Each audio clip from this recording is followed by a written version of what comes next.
तारीख से है, अभी 29 से है एग्जाम। अभी यही होंगे। सीनियर सेकेंडरी स्कूल है ना, वो सेंटर है वैसे। अच्छा, ये जो सीनियर सेकेंडरी है, अच्छा 1251। हाँ। सीनियर सेकेंडरी में भी सबके होंगे वहाँ पे एग्जाम? मतलब जो एग्जाम बोर्ड के एग्जाम है ना, वो तो वहीं होते हैं, बाकी यही होंगे। अच्छा ठीक है। वो सेंटर हेड है जी वैसे, मतलब जो सीनियर सेकेंडरी स्कूल है ना, सेंटर हेड। सेंटर हेड वहीं बैठता है।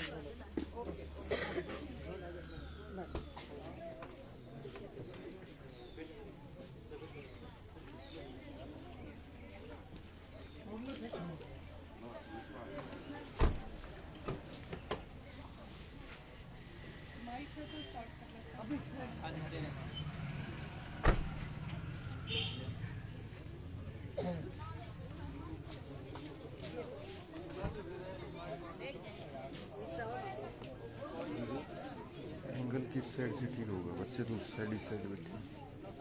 इस साइड से लगे, इस साइड से दिखा।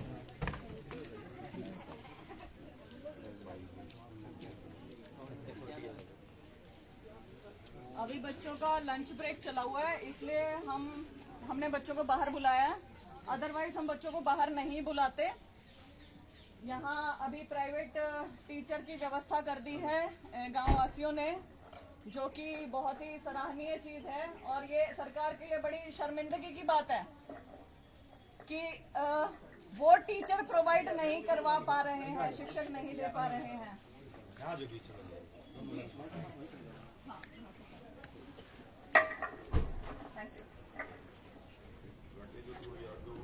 ना बहुत जी, हेलो, ये आवाज कम करके दूर रख के कर लूं? दूर रख के आवाज कम कर। गाड़ी अगर पक्ष हो रही है। हाँ, तो आपने लाइट चला रखा है? अच्छा चलो कोई बात नहीं। इधर से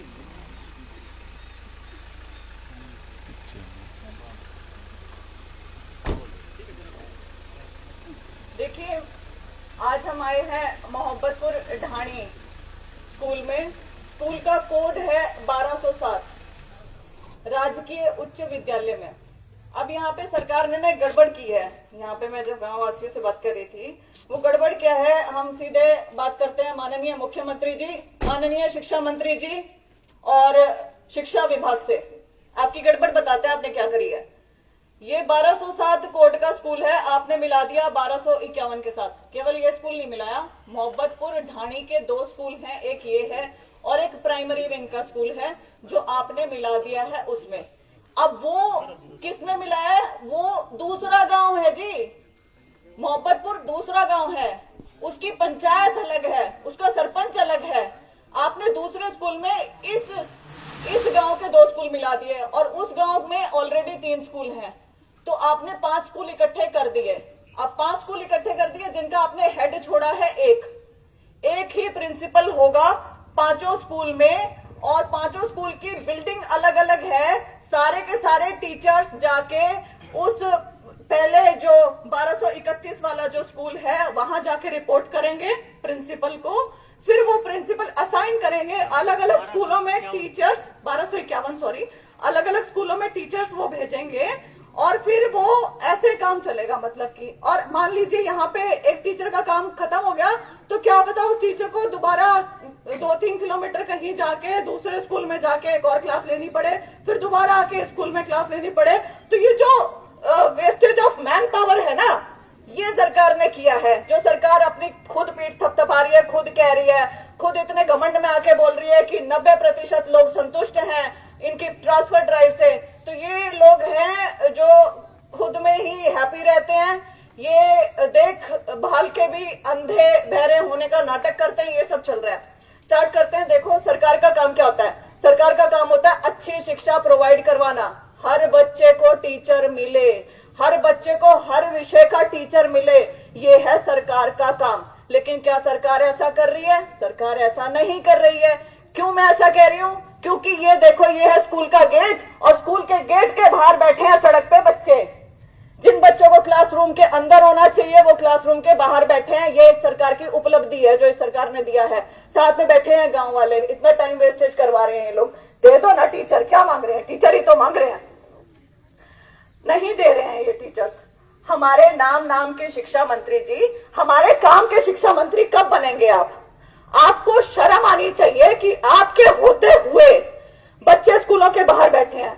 आपको शर्म आनी चाहिए कि आपके होते हुए बच्चों को टीचर्स नहीं मिल रहे हैं, उन्हें प्राइवेट टीचर्स एंगेज करने पड़ रहे हैं। हाँ, इस गांव ने अपने खुद के स्वयं के खर्चे से यहीं के गांव के कुछ लोग एंगेज किए हैं जो यहां पर पढ़ाएंगे, क्योंकि सरकार ने यहां पे केवल 2 टीचर ही छोड़े हैं और 2 टीचर छोड़े हैं इन्होंने हिंदी और संस्कृत के।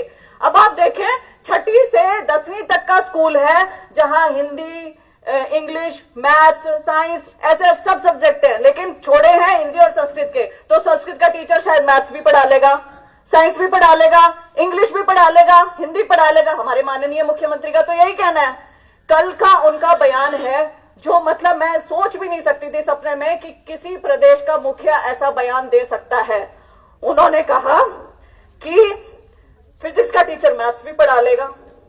ये ऐसा आधारहीन, तर्कहीन बयान था जो बिल्कुल किसी को भी नहीं बोलना चाहिए। और ऐसे संवैधानिक पद पे बैठे हुए व्यक्ति ऐसे तर्कहीन बयान दें, वो बेहद गलत है। माननीय मुख्यमंत्री जी, आप गलत हैं, आपने गलत बोला। फिजिक्स का टीचर केवल फिजिक्स ही पढ़ा सकता है, मैथ्स का टीचर केवल मैथ्स ही पढ़ा सकता है और वही पढ़ाएगा। जो आप ये कैडर खत्म करने की कोशिश कर रहे हैं, ये भी गलत है। तो ये सब चीजें बिल्कुल आधारहीन है। ये खुद को पता नहीं एजुकेशन एक्सपर्ट समझते हैं, क्या समझते हैं, ये क्यों ऐसी चीजें बोलते रहते हैं, हमें तो हमारी समझ से बाहर है। इनके लिए बजट जरूरी है। अब इन्होंने क्या कहा कि हम शिक्षा से पैसे बचाना चाह रहे हैं क्योंकि हमारा यहाँ पे प्रति बच्चा जो पैसा खर्च हो रहा है वो बहुत ज्यादा है हरियाणा का। तो ये भी सरकार के लिए शर्मिंदगी की बात है बहुत ज्यादा कि इतना पैसा खर्च करने के बावजूद भी आपका कोई भी इंस्टीट्यूशन टॉप 100 में नहीं है, आपका कोई मेडिकल स्कूल टॉप 100 में नहीं है, आपका कोई एग्रीकल्चर वाला, कोई लॉ स्कूल, कुछ नहीं है आपका। आपकी जो एक यूनिवर्सिटी आती थी वो भी 74 से 90 में आपने पहुंचा दी है और आपके स्कूलों का तो कोई स्तर ही नहीं है। यदि आप ये चीज बोलते हैं, ये भी गलत बोलते हैं। और माननीय मुख्यमंत्री जी, यदि आप कहते हैं ना कि फिजिक्स का टीचर मैथ्स भी पढ़ा देगा, तो मैं आपको चैलेंज करती हूं कि ये चीज आप प्राइवेट स्कूलों से करवा के दिखाओ। प्राइवेट स्कूलों को कहो भाई तुम्हारा फिजिक्स का टीचर मैथ्स पढ़ाएगा, आप तो मुख्यमंत्री हो ना, अपनी बात बनवा के दिखाओ, फिर हम देखते हैं। तो ये आधारहीन, तर्कहीन बातें ना करें। इसमें कोई दो राय नहीं है कि हरियाणा में शिक्षा का काला काल चल रहा है, डार्क पीरियड। हम ऐसे समय को नोटिस कर रहे हैं, हम ऐसे समय में हैं जहां शिक्षा को खत्म करने की कोशिश की जा रही है।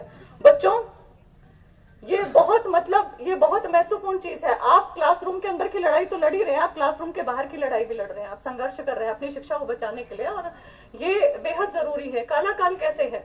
हमारे हरियाणा में 4803 स्कूल बंद हो चुके हैं। 4803 स्कूल को ताले लग गए हैं। 4803, 4803 थोड़े नहीं होते, बहुत ज्यादा स्कूल हैं, उनको ताले लग गए। बहुत सारी स्ट्रीम्स खत्म करने की कोशिश की गई, साइंस स्ट्रीम खास करके। खत्म कैसे?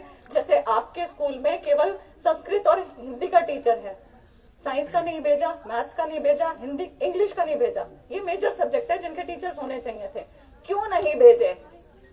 आपके तो वो सब्जेक्ट है, आपके तो वो आएंगे, एग्जाम में आएंगे, लेकिन आपके पास वो टीचर्स नहीं है। क्यों नहीं है? क्योंकि ये यदि वो टीचर नहीं भेजेंगे तो आगे शायद आपके पेरेंट्स सोचे कि यहाँ पे तो पूरे टीचर नहीं, हम बच्चों को निकाल लेते हैं स्कूल से, किसी और स्कूल में पढ़ा लेंगे। किसी और स्कूल में पढ़ाने के लिए बच्चों को निकालेंगे तो सरकार क्या हवाला देगी कि लो स्टूडेंट एनरोलमेंट रेशियो है, इसलिए जी हम स्कूल को बंद कर रहे हैं। तो ये जानबूझकर खुद तो लो एनरोलमेंट करते हैं, वो विशियस सर्कल चलाते हैं और फिर उसके बाद उसका हवाला देकर स्कूल को ताले लगाने का काम कर रहे हैं। क्यों नहीं एनरोलमेंट बढ़ाते हो? ऐसी नीतियां क्यों नहीं लेके आते हो कि एनरोलमेंट बढ़ जाए, स्कूलों को ताले तुमने फटाफट लगा दिए? तुमने ऐसा काम क्यों नहीं करा कि बच्चे यहाँ पे ज्यादा से ज्यादा आए? तो ये बड़ा इनका गलत काम है।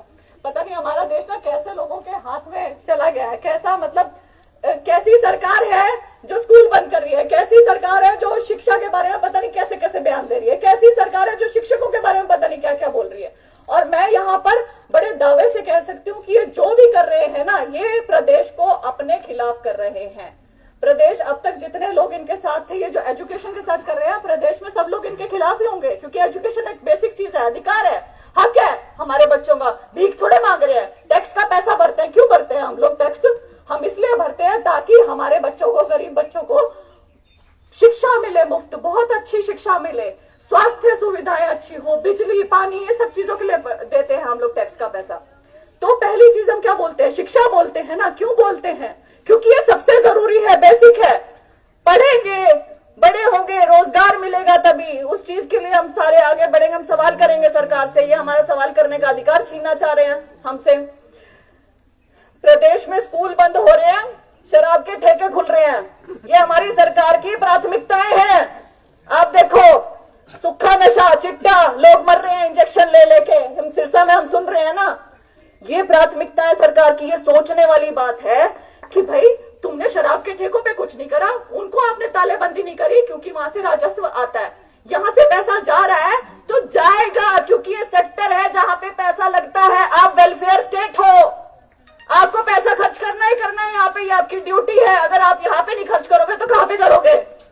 जितने भी विकसित देश है ना, वहां पर वन एजुकेशन फॉर ऑल है, वहां पे सब बच्चों को मुफ्त शिक्षा मिलती है, सब बच्चों को एक समान शिक्षा मिलती है। हमारे यहाँ पे क्या है? हमारे यहाँ पे तो प्राइवेटाइजेशन की तरफ हम चले हैं, चिराग जैसी योजनाएं लेके आ रहे हैं, प्राइवेट को बढ़ावा दे रहे हैं।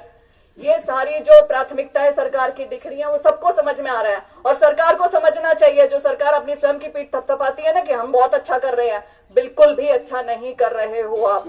इनकी जो रैशनलाइजेशन है, जिसको मैं इरैशनलाइजेशन पॉलिसी बोलती हूं, उसके तहत इन्होंने बहुत बेड़ा गर्क कर दिया है। इनकी इरैशनलाइजेशन पॉलिसी के अंदर 500 स्कूलों में तो टीचर्स की भरमार होगी, 2200 स्कूलों में टीचर्स नहीं रहे। कैसी रैशनलाइजेशन इनकी? यदि इनकी मंशा अच्छी होती, इच्छा शक्ति अच्छी होती, तो ये पहले सारी की सारी व्यवस्था करते अच्छे से कि बच्चों को टीचर्स मिलेंगे, बच्चे अच्छे से एग्जाम दे पाएंगे। ये जो इन्होंने सत्र के बीच में ये ट्रांसफर का ड्रामा किया है ना, ये ना होता। ये सारी ड्रामेबाजी चल रही है स्कूलों को ताले लगाने के लिए, और कुछ नहीं चल रहा है। हमारी शिक्षा का बजट, अब ये भी बड़ी इंपॉर्टेंट बात है, नेशनल एवरेज से 1% कम है। कहाँ ये पैसे का खर्च करने की बात करते हैं हम? नेशनल एवरेज से तो हम 1% कम चल रहे हैं। और एक और मैं आपको यहाँ पे चीज बताना चाहूंगी कि आप जो कर रहे हैं ना, जितने मतलब ग्रामीण लोग हैं, जितने लोग यहाँ बाहर बैठे हैं, जो लोग संघर्ष कर रहे हैं, जो लोग शिक्षा का महत्व समझते हैं, जो लोग ये चीज जानते हैं कि जितना रोटी खाना, पानी पीना, सांस लेना जरूरी है, उतनी शिक्षा जरूरी है। आप लोग ही इस चीज को बचाएंगे आगे, आप लोग ही इस चीज को आगे लेकर जाएंगे। और जितने बच्चे हैं, मैं बच्चों को दोबारा कहूंगी कि आप ऐसे समय को विटनेस कर रहे हैं जो शायद आपको अभी समझ में ना आए, क्योंकि आपकी छोटी उम्र है, शायद ना समझ में आए, लेकिन जब आप बड़े होगे ना, तब आप समझोगे कि हम उस समय में थे जब हमारी सरकार, उस समय की सरकार स्कूल बंद करने की कोशिश कर रही थी, लेकिन हमने उसको बचाने में सहयोग किया। आप आगे अपनी पीढ़ियों को बताओगे कि हमने ऐसा किया, और ये बहुत ज्यादा महत्वपूर्ण है, बहुत ज्यादा जरूरी है। मैं मोहब्बतपुर ढाणी का बहुत बहुत धन्यवाद करती हूँ कि आप लोगों ने बहुत अच्छी मुहिम यहाँ पे छेड़ रखी है, बहुत बढ़िया कर रखा है। और बच्चों, जैसे आप लोग यहाँ बैठे हो ना, वैसे प्रदेश भर में, अपने हरियाणा में हर एक डिस्ट्रिक्ट में स्कूलों के बाहर बच्चे बैठे हैं। क्यों बैठे हैं? क्योंकि उनको टीचर्स चाहिए, और हम टीचर्स लेकर छोड़ेंगे। बहुत बहुत धन्यवाद।